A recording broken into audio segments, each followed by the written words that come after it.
The Emmy-winning Netflix series The Crown has cast some of England's best actors to represent the Queen, Queen Elizabeth II, which is a distinguished role that only 4 females can claim about. The Crown, a dramatization of the life and reign of Queen Elizabeth and the Royal House of Windsor during the 20th century, was created by Peter Morgan. The Crown Season 5 is presently in production, and Morgan hopes to complete the series with Season 6. It's one of Netflix's hallmark shows. Claire Foy as Queen Elizabeth in Seasons 1 and 2 of The Crown. Given that Claire Foy won the Emmy for Outstanding Lead Actress in a Drama Series for Seasons 2 of The Crown, it's no surprise that Foy continues to be held up as the gold standard by which her successors are measured.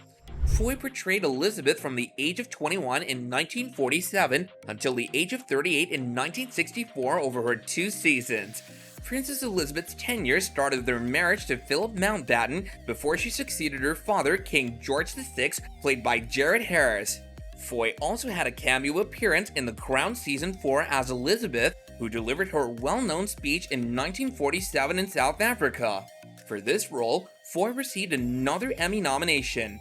Before playing Elizabeth Salander in The Girl in the Spider's Web, Foy had an appearance in Ryan Gosling's First Man after her departure from The Crown. The Great Smog of London in 1952, Elizabeth's 1953 coronation, the first to be broadcast on television, the 1956 Suez Crisis, Churchill's, Anthony Eden's, and Harold Macmillan's terms as Prime Ministers, the Queen's 1961 visit to Ghana, Buckingham Palace's 1962 reception for the Kennedys before John F. Kennedy's 1963 assassination, and Princess Margaret's Scandalous. In Seasons 1 and 2 of The Crown, Elizabeth and Philip also struggled with their marriage due to accusations of his adultery and his resentment over the royal family adopting her last name Windsor rather than his Mountbatten. Verity Russell portrayed Princess Elizabeth in Seasons 1 and 3 of The Crown.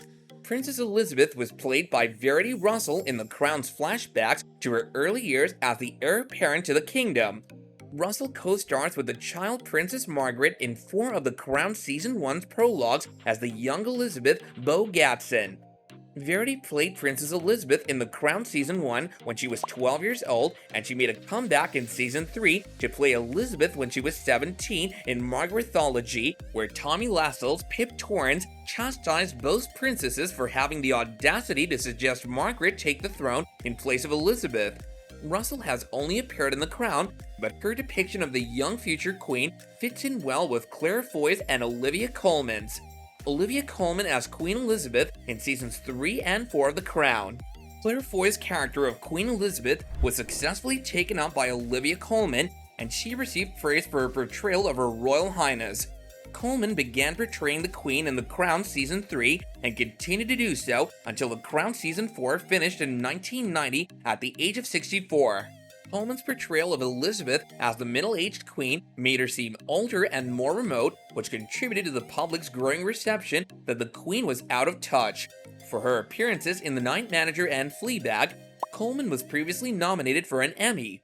Moreover, she received nominations for Outstanding Lead Actress in a Drama Series for both of her seasons of The Crown. Colman has experience portraying English queens, and her performance of Queen Anne in The Favourite earned her an Academy Award. The Perfuma Scandal in 1964, the Aberfan Wales mining catastrophe in 1966, the moon landing in 1969, and Princess Margaret's romance with Roddy Llewellyn Harry Treadaway that caused her divorce from Lord Snowdon were all topics covered in Season 3 of The Crown.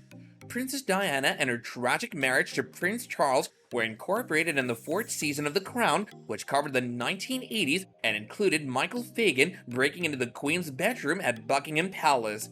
Although Charles and Diana posed a danger to eclipse the monarch, Colman's conflict with Margaret Thatcher in The Crown Season 4 and her captivating encounters with Diana in Emma Corrin's portrayal kept the audience's attention on the monarch.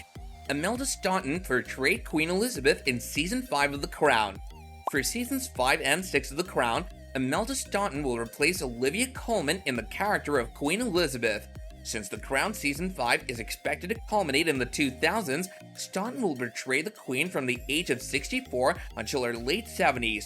Staunton's performances as Dolores Umbridge in Harry Potter and the Order of the Phoenix and Lady Maud Bagshaw in the Downton Abbey film are most likely to be remembered by viewers, but Imelda was also nominated for an Oscar and won the BAFTA for her work as the main character in Vera Drake. Season 5 of The Crown will start up in the early 1990s, thus, it's expected to include Queen Elizabeth's Annus Horribilis of 1992, which saw the dissolution of 3 of her children's marriages and significant damage to Windsor Castle due to fire. The 5th season of The Crown will probably cover Diana's 1996 divorce from Prince Charles, as well as the 1995 interview she gave Martin Bashir. The Crown Season 5 will unavoidably include a scene from the tragedy, even though Peter Morgan's film The Queen focused on Diana's death in 1997. Season 6 of The Crown, which is anticipated to focus on the 2002 demises of Princess Margaret and the Queen Mother, will continue to include Staunton as Queen Elizabeth II. Imelda Staunton will undoubtedly prove to be a deserving replacement for Claire Foy and Olivia Colman, and her reign will be praised when The Crown comes to a conclusion on Netflix.